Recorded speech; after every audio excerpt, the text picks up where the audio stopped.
할렐루야. 오늘도 주님 안에서 복되시고 형통하시고 승리하는 하루가 되시기를 주님의 이름으로 축원합니다. 오늘 말씀의 제목은 모든 것이 은혜입니다. 디모데전서 1장은 교회 안의 거짓 교훈을 경계하며 오직 바른 복음을 받아서 하나님의 능력을 받아 사랑과 믿음을 지키며 그 삶 속에서 선한 싸움을 능히 감당할 수 있을 것을 강조하고 권면하는 말씀입니다. 디모데전서 1장은 크게 세 부분으로 나눌 수 있는데, 먼저 1절로 11절까지 거짓 교훈의 경계입니다. 12절로 17절까지 바울의 간증이었습니다. 전에는 하나님을 대적하고 핍박했지만 이제는 하나님의 긍휼로 사도가 되었음을 고백하고 있는 본문입니다. 18절로 20절 디모데에게 주는 명령입니다.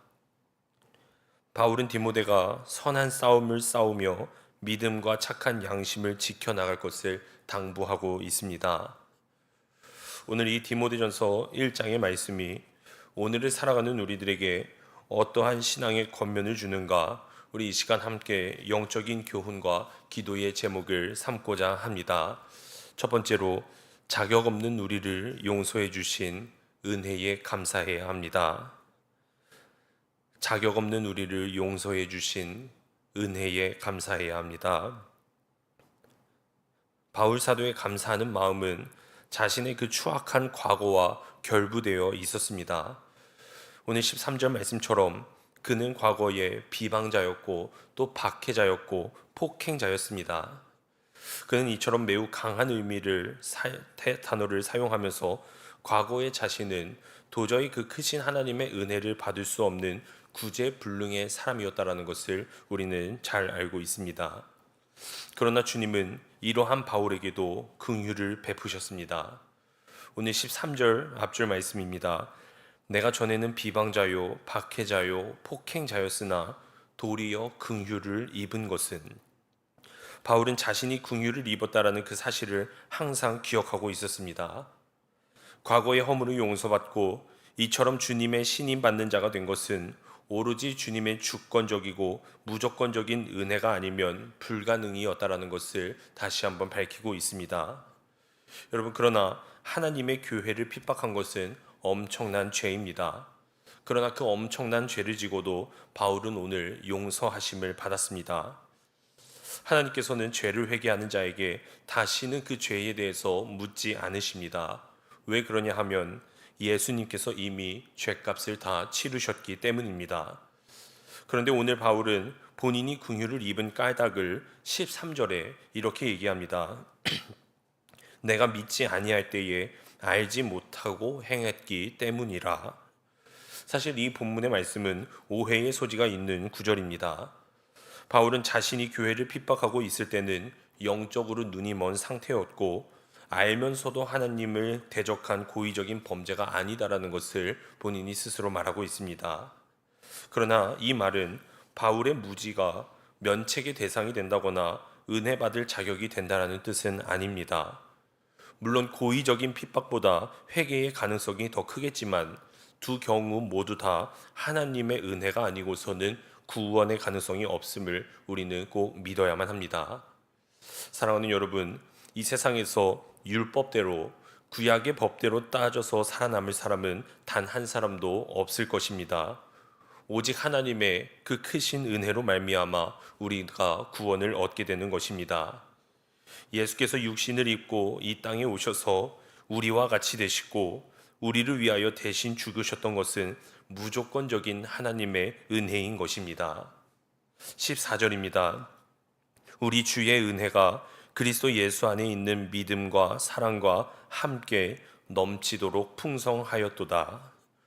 바울 사도가 과거 자신의 추악한 모습과 현재 사도된 자신의 모습을 비교 대조하면서 말할 수 없는 감격으로 주님의 은혜를 간증하고 있습니다.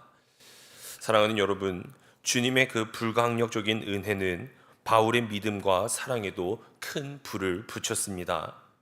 주님은 바울의 믿음을 더욱더 견고하게 세워주셨고 그러므로 어떤 어려움이나 시련도 능히 이겨나갈 수 있는 그 믿음의 힘을 오늘 사도 바울 속 마음속에 자리 잡게 해 주셨습니다. 그런데 오늘 그 동일한 구원의 은혜가 우리에게도 동일하게 임하게 된 줄로 믿습니다. 우리도 예수 그리스도를 만나기 전에는, 예수 그리스도를 믿기 전에는 영적인 핍박자였고 우리 또한 죄인 중에 괴수였지만 그분의 그 불강력적인 은혜로 말미암아 우리를 구원해 주셨고 우리의 믿음과 사랑에 크신 사랑의 불을 붙여 주신 줄로 믿습니다. 그러므로 우리에게 필요한 것은 오늘 사도 바울과 같은 감사의 고백이며 그 감사의 고백이 우리를 더욱더 선하고 의로운 길로 친히 인도하여 주실 줄로 믿습니다. 그러므로 그 감사의 고백을 삶 속에서 의지하면서 언제나 승리하시는 감사의 고백이 넘치시는 우리 사랑하는 강림의 모든 권속들이 되시기를 주님의 이름으로 축원합니다. 두 번째로 직분을 맡겨주심에 감사해야 합니다. 직분을 맡겨주심에 감사해야 합니다. 12절입니다. 나를 능하게 하신 그리스도 예수 우리 주께 내가 감사함은 나를 충성되이 여겨 내게 직분을 맡기심이니. 예수님께 대한 그 바울의 감사는 주님께서 자신을 충성되이 여겨주심과 또한 자신에게 직분을 맡겨주신 것에 대해서 기인하고 있습니다. 이 충성되이라는 말은 신실하다 또는 믿을만하다라는 뜻을 동시에 가지고 있습니다. 즉 주님께서 바울을 믿을 만한 존재로 여겨주셨다는 사실이 아울러 바울에게는 너무나도 감격스러웠다라는 말씀을 가지고 있습니다. 앞서 말씀드렸듯 바울은 죄인 중에 괴수였고 사도가 될 만한 자격이 전혀 없던 엄청난 죄인이었음을 사도 바울 자신이 누구보다 잘 알고 있었습니다.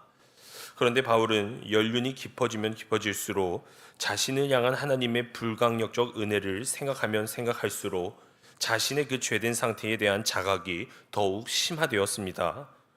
오늘 말씀 중에 죄인 중에 내가 괴순이라라고 고백을 하는데 이 말씀을 원문으로 보면 내가 괴순이라라는 말을 현재형으로 사용하고 있기 때문에 내가 물론 예수 그리스도의 은혜로 용서는 받았지만 그래도 지금도 여전히 용서받고 있는 죄인이다라는 것을 늘 인식하면서 살아갔음을 우리는 알아야만 합니다. 그런데 그런 상황 속에서 바울이 고백하는 것은 내가 나 된 것은 하나님의 은혜로 된 것이다라는 고백이 있습니다. 그는 자격 없는 자신을 정말 충성되이 여겨주신 그 하나님께 말할 수 없는 감사를 언제나 가슴속에 품고 살아갔습니다. 사랑하는 여러분, 우리 모두도 다 직분을 맡고 있습니다. 그런데 자격이 있어서 이 직분을 맡은 사람은 세상에 아무도 없습니다. 주님께서 그 크신 은혜로 우리를 불러주셨고 영광스러운 하나님 나라를 위해 정말 은혜로서 직분을 맡겨주신 줄로 믿습니다. 그러므로 우리에게 맡겨주신 이 직분이 그저 부담이 아닌, 귀찮음이 아닌 나 같은 자에게도, 죄인 중에 괴수인 나에게도 이런 큰 직분을 맡겨주셨다는 것에 감사하시고 그 은혜에 순종하며 나아가시는 우리 사랑하는 광림의 모든 권속들이 되시기를 간절히 바랍니다. 이어지는 16절에 이렇게 말합니다. 그러나 내가 긍휼을 입은 까닭은 예수 그리스도께서 내게 먼저 일체 오래 참으심을 보이사 후에 주를 믿어 영생 얻는 자들에게 본이 되게 하려 하심이라. 주님께서 바울을 택하여 긍휼을 베푸시고 직분을 맡기신 것은 후에 믿는 자들에게 본이 되게 하기 위해서 이런 직분을 맡겼다라고 고백을 하고 있습니다. 즉 바울은 하나님께서 인정하는 그리스도를 믿는 사람들 속에서 성취될 구원 사역의 실내가 되었고 또한 모델이 되었다라는 말씀입니다. 사랑하는 성도 여러분, 여러분들에게도 오늘 이와 같은 자각이 있으십니까? 주께서 내게 이 직분을 주신 것이 나를 뒤에서 따라오는 많은 사람에게 본이 되게 하려 함이다라고 여러분 스스로 담대하게 고백할 수 있으십니까? 그러나 이러한 신앙적인 고백이 있게 될 때에 우리는 더욱 그 직분에 또 그분의 그 크신 은혜에 기뻐하고 감사하며 살아갈 수 있습니다. 우리의 감사는 그저 생활 속에 나타나는 사건들에 좌우되는 감사가 아니라 바울처럼 보다 근원적인 것으로부터 나오는 감사여야 할 줄로 믿습니다. 그러므로 우리의 과거 허물을 다 용서해 주시고 우리를 큰 은혜로 긍휼을 베푸신 그 주님 앞에 근원적인 감사함이 넘쳐 흐르시는 우리 사랑하는 모든 성도님들 되시기를 주님의 이름으로 축복합니다. 끝으로 감사함으로 사랑해야 합니다. 감사함으로 사랑해야 합니다. 오늘 5절의 말씀입니다. 이 교훈의 목적은 청결한 마음과 선한 양심과 거짓이 없는 믿음에서 나오는 사랑이거늘. 오늘 이 말씀에서 중심이 되는 단어는 바로 사랑입니다. 즉 하나님의 말씀을 맡은 사역자는 성도들이 세상에서 미혹되지 않을 수 있도록 언제나 권고를 해야 하는데 그 동기가 다른 것에서 나오는 것이 아닌 언제나 사랑에 두어야 한다라고 말하고 있습니다. 그리고 이 사랑은 청결한 마음과 선한 양심과 거짓이 없는 믿음에서부터 나온다라고 고백을 합니다. 사랑하는 여러분, 사랑은 율법의 완성입니다. 10계명을 봐도 1계명에서부터 4계명까지는 하나님을 향해서 가져야 할 계명이라고 말합니다. 우리 인간들이 하나님 앞에서 지켜야 할 계명이라는 뜻이죠. 그리고 제5계명에서부터 10계명까지는 인간과 인간 사이에서 지켜야 할 계명이라고 말합니다. 그러나 이 10가지 계명은 한마디로 사랑이라는 단어로 요약할 수가 있습니다. 그래서 예수님께서는 이 두 계명을 가르쳐서 율법과 선지자의 강령이라고 하시며 중심 단어를 사랑이라고 표현을 하셨습니다. 주 너의 하나님을 사랑하고 내 이웃을 사랑하라. 우리가 하나님을 참으로 사랑하면 우상을 숭배할 수 없고 하나님을 정말로 참으로 사랑하면 하나님의 이름을 절대로 망령되이 일컬을 수가 없습니다. 우리가 정말 하나님을 사랑한다면 안식일을 기억하며 거룩하게 지키라는 그분의 그 말씀을 외면할 수가 없습니다. 많은 계명과 교훈이 있겠지만 결국 이 모든 계명은 한 단어 속에 집약이 되는데 그 단어가 바로 사랑인 줄로 믿습니다. 어떤 사람이 아무리 천사의 말을 할지라도 그것이 하나님을 사랑하고 내 형제를 사랑하는 자리에서 우리를 이탈시킬 가능성이 있다면 우리는 저들의 말을 분별하고 귀를 막아야만 합니다. 왜냐하면 그것은 잘못된 교훈일 수도 있기 때문입니다. 그리고 이런 사람들을 가리켜 6절 이하에서 보면 헛된 말에 빠져 율법의 선생이 되려 한다라고 말을 합니다. 다시 말해서 그들은 자신들만이 신비한 영적 지식을 다 알고 있는 것처럼 우쭐대면서 온갖 화려한 말로 열변을 토하지만 정작 자신들이 무슨 말을 하고 있는지 모르는 말씀입니다. 사랑하는 여러분, 요한계시록을 묵상해 보면 마지막 때에 사탄은 교회를 공격할 것이다라고 말을 합니다. 사탄은 메시아이신 예수 그리스도를 공격해서 십자가에 못 박음으로써 자신들이 승리한 줄로 오해했습니다. 그러나 그 가운데서 우리가 믿는 예수 그리스도께서는 사망의 권세를 깨뜨리시고 다시 부활하심으로 이기셨습니다. 즉 사탄은 실패했습니다. 그렇지만 사탄은 마지막 때에 교회를 광야로 쫓아내고 이 땅에 마치 교회가 없는 것과 같은 상태로 만들어 갈 것입니다. 여러분, 근데 요즘 시대를 보면 마치 오늘이 바로 그런 시대가 아닐까라는 생각이 들 때도 있습니다. 정말 뉴스만 봐도 사랑이 없는 시대이고 반기독교적인 사상과 악한 행위와 세상의 모든 악한 법들로 교회와 성도들을 공격하고 있습니다. 지금도 저 사탄 마귀는 교회를 공격합니다. 때문에 오늘의 시대에 바른 믿음과 바른 사랑을 지켜나간다라는 것, 어떻게 보면 초대교회 성도들이 순교를 당했던 것만큼이나 힘들고 어려운 것 같습니다. 그렇기 때문에 예수님께서도 인자가 올 때에 세상에서 믿음을 보겠느냐라고 말씀을 하셨던 것입니다. 다시 말해서 예수님께서 이 땅에 오시게 될 때에 변함없는 그 사랑의 믿음을 가진 사람을 우리가 얼마나 찾을 수 있겠느냐라는 말씀입니다.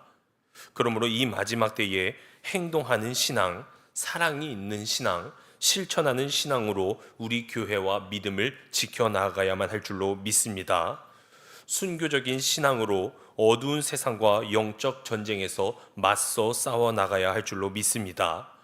잘못되고 그릇된 교훈들, 그것들이 교회에서 세상에서 날뛰지 못하도록 오늘의 교회와 성도들이 일어나서 싸워야만 할 줄로 믿습니다. 사랑하는 여러분, 감독회장님이 늘 강조하십니다. 교회가 무너지면 나라가 무너지는 것입니다. 그렇기 때문에 교회만이 이 땅의 희망입니다. 그리고 이 사실을 믿으신다면 우리는 주님께서 피 흘려 죽으심으로 세우신 주님의 몸된 이 교회를 여러분 영적으로 거룩하게 지켜 나아가야만 합니다. 그러기 위해서는 가장 먼저 나부터 죄에서 손을 떼시고 나의 내면의 삶을 깨끗게 하시고 오늘 말씀처럼 정결한 마음, 청결한 마음, 선한 양심과 거짓이 없는 믿음을 가지고 하나님 앞에 간절하게 기도하며 나라를 위해 주님 앞에 무릎 꿇어야 할 줄로 믿습니다. 사랑하는 여러분, 우리가 복음의 참된 진리를 지킴으로써 우리의 교회를 통해 죽었던 영혼들이 다시 살아나고 이 땅을 거룩하게 변화시키는 사명을 감당하는 일에 조금도 주저함이 없는 저와 여러분들이 되시기를 주님의 이름으로 축원합니다. 기도하시겠습니다. 사랑과 은혜가 많으신 하나님, 자격 없는 우리들에게 주님의 불가항력적인 은혜로 구원해 주셨고 또한 하나님 나라를 세워갈 수 있는 사명과 직분 허락해 주시니 감사를 드립니다. 주님께서 맡겨주신 그 직분에 부담이 아닌, 귀찮음이 아닌 정말 바울의 감사처럼 우리도 감사하며 그 직분 능히 감당해 나아갈 수 있도록 우리를 이끌어가 주시옵소서. 그러기 위해 하나님, 우리의 마음 안에 청결한 마음이 필요합니다. 선한 양심이 필요합니다. 아버지 하나님, 사랑이 필요합니다. 주님, 우리에게 주시는 그 마음으로 가득 채워주사 그 선한 마음으로, 사랑이 가득 찬 마음으로 하나님 나라의 일들을 감당해 나아가실 수 있도록 역사하여 주시옵소서. 오늘 이 시간 새벽을 깨워 하나님 앞에 나온 우리 모든 성도님들을 주님 축복하여 주시옵고, 특별히 귀한 예물 올려드리는 그 귀한 손길들 위에 하나님이 주실 수 있는 하늘의 모든 신령한 복들로 갚아 주시옵소서. 예수님의 이름으로 기도드려 싸움나이다. 아멘.